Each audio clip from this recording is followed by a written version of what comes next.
Σήμερα ξεκινήσαμε tour και αυτή είναι η πρώτη μας στάση στην παραλία Ιτακαρεζίνιου. Βρίσκεται 17-20 χιλιόμετρα μακριά από το Ιτακαρέ.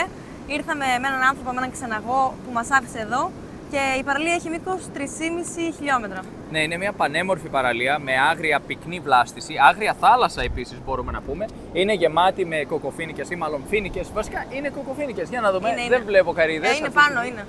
Νομίζω έτσι, εγώ έχω μοιοπία βέβαια. Είναι ή φίνικες ή κοκοφίνικες. Βλέπουμε ένα σκηνικό σαν να έχουμε έρθει στη μέση της ζούγκλας, αλλά κάπως υπάρχει ένα εστιατόριο. Κάτι πολύ ενδιαφέρον εδώ πέρα είναι ότι κανονικά η περιοχή είναι υποπροστασία, προστατευόμενη περιοχή και απαγορεύεται να χτίσεις εδώ πέρα. Κάπως λοιπόν αυτοί οι άνθρωποι έχουν καταφέρει να χτίσουν ένα εστιατόριο νόμιμα με κάποια άδεια από την κυβέρνηση και να πούμε ότι. Νόμιμα. Ναι, ακριβώς αυτό. Και να πούμε ότι για να φτάσεις εδώ με το αυτοκίνητό σου, κανονικά πρέπει να πληρώσεις 24 ευρώ. Και ο ξεναγός μας είπε: θα αφήσουμε το όχημα στην κεντρική οδό πάνω και θα περπατήσουμε με τα πόδια ένα τεταρτάκι κάτω για να μην πληρώσουμε είσοδο σε αυτούς τους ανθρώπους εδώ πέρα. Επίσης, αν θέλεις να καθίσεις σε αυτό το εστιατόριο που βρίσκεται ακριβώς πάνω στην παραλία, που είναι και το μοναδικό εστιατόριο εδώ πέρα, πρέπει να πληρώσεις 55 ευρώ το άτομο μόνο για να καθίσεις στο τραπέζι. Βέβαια, μπορείς να καταναλώσεις τα 40 ευρώ στο κατάστημα. Έτσι, θα πληρώσεις μόνο 15 ευρώ το άτομο είσοδο, θα καταναλώσεις 40, θα πληρώσεις βέβαια και 24 για να κατέβεις με το αυτοκίνητό σου εδώ.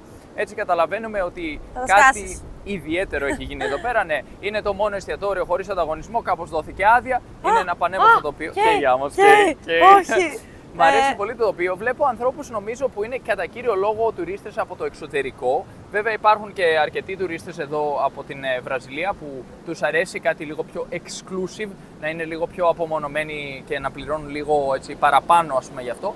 Μάλιστα μας είπε ο ξεναγός μας ότι μέσα σε αυτόν τον χώρο υπάρχει και ξενοδοχείο λίγο πιο κάτω, όπου πληρώνεις πάρα πολλά για διαμονή για μία νύχτα, 4.500 ρεάλ, δηλαδή πρέπει να είναι γύρω στα 800 ευρώ ας πούμε τη νύχτα, κάτι τέτοιο, 700-800 ευρώ η διαμονή σου τη νύχτα. Να πούμε επίσης ότι εδώ οι άνθρωποι έρχονται για σερφ, αλλά δεν την προτιμάνε πολύ την παραλία, γιατί πρέπει να περπατήσεις 15 λεπτά για να φτάσεις εδώ κάτω. Αλλά υπάρχει ένα μέρος που μπορείς να νοικιάσεις σανίδα να κάνεις σερφ. Βλέπουμε εκεί λοιπόν τις σανίδες. Δεν βλέπουμε κόσμο να κάνει σερφ αυτή τη στιγμή. Βλέπουμε έναν άνθρωπο να βγαίνει από τη θάλασσα. Εμείς δεν θα κάνουμε σερφ, εμείς θα εξερευνήσουμε την παραλία, θα τραβήξουμε μερικά πλάνα με τον drone και στη συνέχεια θα πάρουμε το μονοπάτι για να φτάσουμε στην επόμενη παραλία της ημέρας. Νομίζω ότι εδώ πέρα υπάρχει και κάτι σαν ποταμάκι, ριάκι στην άκρη της παραλίας. Θα πάμε να το δούμε σε λίγο. Μας είπε ο ξεναγός μας αν θέλετε να κάνετε.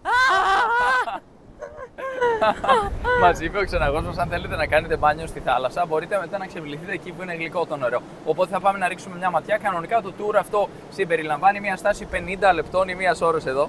Και αυτά τα δύο υπέροχα σκυλάκια, τουλάχιστον για σήμερα, ήρθαν να μας χαιρετήσουν μόλις πρώτο φτάσαμε. Πίσω υπάρχει και ένας πύργος ναυαγοσώστη, στον οποίο δεν βλέπω ναυαγοσώστη αυτή τη στιγμή, αλλά μπορεί να είναι κρυμμένος από πίσω και να μην το βλέπω καλά. Δεν ξέρω. Πάντως μου αρέσει πάρα πολύ το τοπίο, παρόλο που η θάλασσα είναι έτσι άγρια, έρχεται το κύμα διαρκώς. Μου αρέσει πάρα πολύ αυτό το απέραντο πράσινο που βρίσκεται κατά μήκος της ακτογραμμής, που είναι αυτή η πολύ πυκνή βλάστηση. Μου αρέσει και εμένα πάρα πολύ. Έχει κίτρινη σημαία βέβαια, που σημαίνει προσοχή στο μπάνιο, μην μπει πολύ βαθιά, υπάρχουν ρεύματα, υπάρχουν κύματα κλπ. Και πιο πέρα βλέπουμε ότι υπάρχει και κόκκινη σημαία που σημαίνει πολύ πιο επικίνδυνο, με πάρα πολύ προσοχή, έως μην μπει καθόλου. Τελικά να έδωσε και ο ναυαγοσώστης